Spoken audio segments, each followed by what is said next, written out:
Assalamualaikum warahmatullahi wabarakatuh. Salam sejahtera untuk kita semua.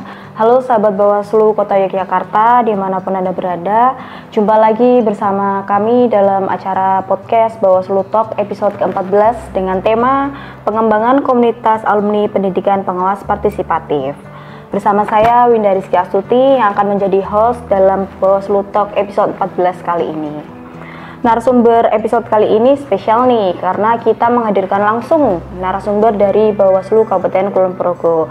Beliau adalah Bapak Isnaini selaku Koordinator Divisi Hukum, Pencegahan, Partisipasi Masyarakat dan Humas Bawaslu Kabupaten Kulon Progo. Halo Bapak Isnaini, apa kabar Pak? Alhamdulillah sehat. Halo teman-teman. Ya, seperti yang kita tahu ya Pak ya, sebelumnya pernah dilaksanakan program pendidikan pengawas partisipatif yang diselenggarakan oleh Bawaslu Republik Indonesia pada tanggal 19 sampai 21 Agustus lalu yang diikuti oleh peserta dari Kabupaten Kulon Progo, Sleman dan juga Kota Yogyakarta. Ya.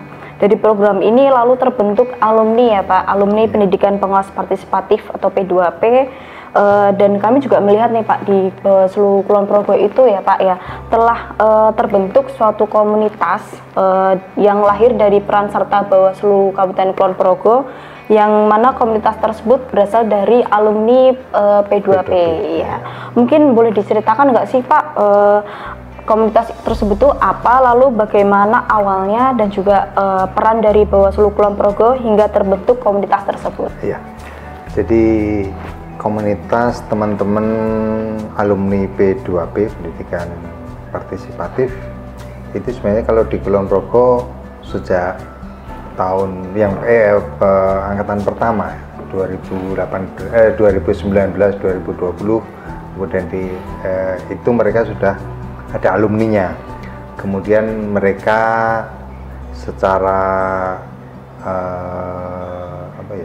membentuk dirinya sebagai alumni, kemudian mewadahi dirinya dengan dorongan dari teman-teman Bawaslu yang namanya Kompasku, dan mereka waktu itu aktif, kemudian aktif dalam melakukan pengawasan partisipatif, artinya dalam perkembangannya pada saat itu mereka juga sudah mulai ikut membantu, ikut mengawasi, menyampaikan informasi terkait dengan apa yang ada di lapangan kepada teman-teman Bawaslu lewatnya Panwascam atau ada yang lewat PKD. Intinya itu. Kemudian pada tanggal 19 kemarin itu kan ada pelatihan P2P yang periode yang tahun ini ya. Dan dari teman-teman alumni beberapa itu bisa mengikuti kegiatan yang tanggal 19 Agustus kemarin, dan beberapa yang lainnya tidak bisa karena mungkin sudah sekian tahun terlaksana, mungkin sudah pindah domisili, sudah ada kesibukan pekerjaan dan lain-lain, sehingga hanya ada beberapa teman yang bisa ikut untuk pelatihan. Tetapi bersamaan dengan itu, setelah pelatihan itu mereka melakukan reorganisasi, artinya melakukan penataan organisasi yang sudah dibentuk, relawan yang sudah dibentuk, ada penggantian pengurus, kemudian penggantian yang tidak aktif itu diganti dengan personel-personel yang aktif. Jadi itu adalah bagian dari kita berkolaborasi, teman-teman di Bawaslu juga para teman-teman alumni P2P itu merasa ikut bertanggung jawab dalam proses pengawasan pemilu. Harapannya kan seperti itu ya, mereka gayung bersambut, reorganisasi terlaksana. Sehingga juga namanya tetap jadi Kompasku itu sebenarnya sudah muncul dulu, kemudian kemarin pasca pelatihan itu ada reorganisasi untuk Kompasku. Oh gitu. Jadi memang sudah terbentuk sebelumnya ya Pak, Ya, yang dari pertama itu ya, dari pendidikan pengawas partisipatif pertama, lalu kemarin puncaknya memang karena ada pelatihan lagi, jadi mulai terbentuk kembali begitu ya Pak. Jadi terbentuk kepengurusan baru ditambah dengan keanggotaan yang baru ikut pelatihan kemarin. Lalu itu kan mulai dari ini ya Pak, setelah pelatihan, lalu dari Bawaslu sendiri gimana sih Pak caranya untuk membangun dan juga menguatkan komunitas alumni P2P ini agar tetap aktif setelah selesai dari pelatihan tersebut? Ya itu mungkin yang diperlukan apa ya, roto greta ya, itu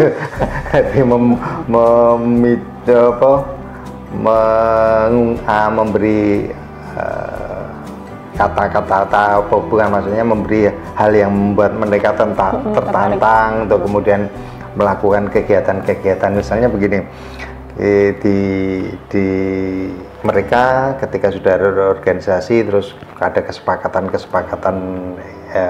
secara organisatoris, kemudian kita dorong untuk misalnya, oh iya ayo kita buat secara lebih tertata, kita daftarkan ke Kesbangpol. Itu kan bagian dari oh iya, terus kemudian mereka tergerak untuk lebih mensolidkan diri untuk itu, karena ketika sudah didaftarkan, mau tidak mau kan bagaimana organisasi ini, komunitas ini tetap bisa berjalan karena sudah didaftarkan gitu kan. Jadi bukan lagi persoalan orang per orang, tapi sudah tanggung jawab kolektifnya muncul. Itu salah satunya itu. Di samping juga kemudian diajak untuk berkegiatan, itu misalnya ketika sudah mendaftarkan, kemudian ada di Kulon Progo ada pemilos yang akan diikuti oleh sekolah-sekolah di Kulon Progo. Akhirnya mereka ditawari untuk oke, nanti Kompasku jadi pemantau ya. Gayung bersambut ya, itulah yang menyemangati. Kemudian mereka beberapa waktu kan berkumpul untuk ngobrol-ngobrol tentang itu, bahas tentang alat kerja dan macam-macam. Itu sudah dilakukan itu. Oh gitu ya Pak mulanya. Lalu ada nggak sih Pak tantangan yang dihadapi hingga akhirnya terbentuk komunitas dari alumni P2P tersebut?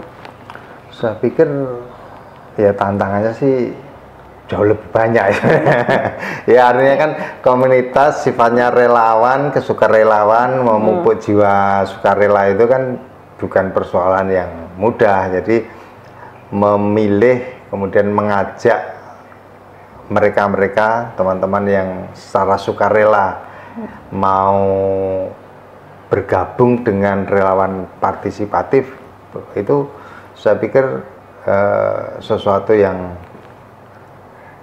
hanya dimiliki oleh orang-orang yang memang sudah ada jiwa itu. Hanya kemudian dari keinginan yang ada di mereka kita kolaborasikan bareng-bareng untuk bisa berkumpul, karena dengan berkumpul berorganisasi saya pikir itu lebih solid gitu.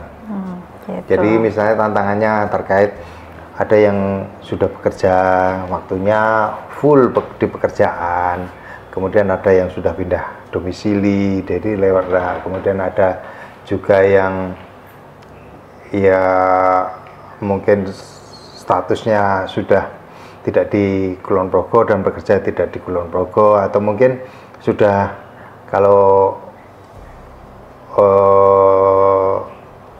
yang paling utama ya dua hal itu, udah pindah domisili, sudah bekerja, dan waktunya, membagi waktunya agak susah ketika harus jadi pengawas partisipatif. Itu beberapa teman-teman yang tidak bisa aktif, tapi kan kemudian ada generasi berikutnya yang pengen masih terlibat, sehingga ada pergantian personil yang terlibat. Kemudian dulu waktu pemilu 2024 ya, itu kan kita sempat sebenarnya sedikit menganjurkan kepada teman-teman Panwascam untuk membentuk relawan partisipatif di masing-masing kecamatan. Ya mungkin dari itu ada apa ya istilahnya, benih-benih untuk tergabung di sifat kerelawanan di pengawasan partisipatif. Oke, begitu Pak. Jadi kalau itu dari sisi pembinaan, lalu dari sisi pendanaan Pak, untuk pendanaan anggaran kegiatan komunitas alumni itu berasal dari mana sih Pak?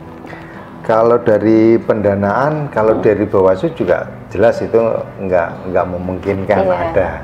Tapi sudah ada kesepakatan di internal teman-teman pengawas alumni P2P itu untuk iuran gitu kan, semacam iuran bagi mereka yang sifatnya sukarela. Tapi mereka juga punya kesepakatan, misalnya ketika ada acara kegiatan-kegiatan di Bawaslu, kemudian misalnya ada transport, itu sekian persen disisihkan untuk kas komunitas ya. Itu saya pikir itu bagian dari rasa kepemilikan mereka untuk nguri-uri komunitas dengan cara begitu. Salah satunya itu. Jadi kan ketika dulu tahapan berjalan kan beberapa kali Bawaslu mengundang pengawas partisipatif, itu ya sekian mereka sisihkan untuk organisasi. Berarti dari mereka sendiri iya, gitu ya? Dari mereka sendiri. Gitu. Lalu ini Pak, selanjutnya program seperti apa yang dilaksanakan di Kulon Progo di tengah efisiensi anggaran gitu ya Pak, yang dapat menjadi kegiatan pengawas yang dapat mewadahi kegiatan alumni P2P. Kita kan sekarang sedang tidak ada anggaran nih Pak. Lalu dari Bawaslu Kulon Progo ini gimana kegiatan alumninya? Jadi kegiatan yang pernah kita lakukan bersama teman-teman alumni paling ya ngumpul bareng, kemudian kita diskusikan apa itu, dan itu relatif anggarannya kan memang nggak ada toh. Jadi ya kalau hanya sekedar untuk kopi, saya pikir monggo lah disediakan. Kemudian kalau sekedar snack kecil, gorengan atau apa, itu bisa disediakan lah, kita disediakan tidak dengan anggarannya Bawaslu tentunya, karena memang itu bukan kegiatan Bawaslu yang apalagi ada efisiensi kali itu. Oke. Lalu untuk selanjutnya Pak, untuk bagaimana sih Bawaslu itu dapat melibatkan alumni P2P dalam kegiatan pengawasan partisipatif di luar masa pemilu? Ya, jadi ketika di luar masa pemilu, di luar tahapan, itu kan salah satunya ya kemarin beberapa kali kan kita mengundang mereka untuk kita ajak diskusi atau menyusun kegiatan. Misalnya teman-teman arahnya pengen membuat semacam anggaran dasar, ADRT. Nah, mereka kan bisa kumpul kemudian diskusi buat itu. Kemudian ketika ini menjelang akhir tahun ini, bulan Oktober kan ada Pemilos, itu mereka akan menjadi pemantau ya, ketika Pemilos yang diselenggarakan ini dari sisi regulasi dan lain-lain belum fix, karena memang ada perubahan dari yang kemarin masih menggunakan yang dulu masih pakai kertas suara, kemudian sekarang tidak pakai kertas suara karena sudah effort itu. Akhirnya teman-teman ya diskusi bagaimana ini menyikapi, termasuk ini alat kerjanya kayak apa nanti ketika harus melakukan monitoring. Harapannya kan nanti setelah teman-teman melakukan monitoring, hasilnya akan dituliskan dan sebagai bagian dari nanti untuk menyempurnakan proses pemilos yang diselenggarakan yang dikomandoi oleh teman-teman dari Kesbangpol itu. Oh gitu. Lalu untuk peran P2P sendiri Pak untuk mendukung pengawasan pemilu itu seperti apa Pak? Jadi ya kalau karena alumni P2P itu sudah terbentuk jauh sebelum tahapan kemarin, mereka sudah terkondisikan dan terbiasa melakukan pengawasan ya. Artinya pada pemilu 2024 kemarin kan beberapa masukan terkait dengan potensi pelanggaran dan lain-lain itu adalah teman-teman alumni P2P yang memberikan masukan, pengawas partisipatif lah yang memberi informasi baik kepada Panwaslu, kepada PKD, atau bahkan ada yang langsung ke Bawaslu.